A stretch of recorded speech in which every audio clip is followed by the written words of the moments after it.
沖繩民眾星期二喺美軍基地附近示威，反對美軍喺當地興建直升機停機坪，同到場警員衝突。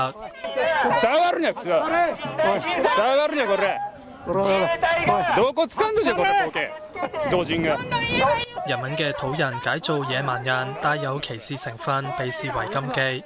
另一個警員同樣出現辱罵示威者。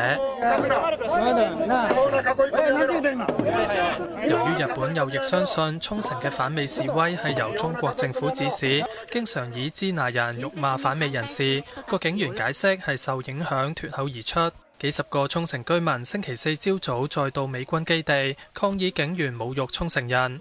兩個涉事警員都隸屬大阪府機動部隊，借調到沖繩協助維持秩序。沖繩縣知事召見縣警本部長，提出嚴重抗議。內閣官房長官菅義偉亦都出面批評有關用詞不當，唔能夠原諒。隊員の発言は不適切であり、極めて遺憾であります。今後このような事案の絶無期とともに適切な警備を行っていくよう指導を徹底してまいりたいというふうに思っております。大阪府警方正係調查事件，唔排除處分兩個涉事警員。有線電視記者邱家威報導。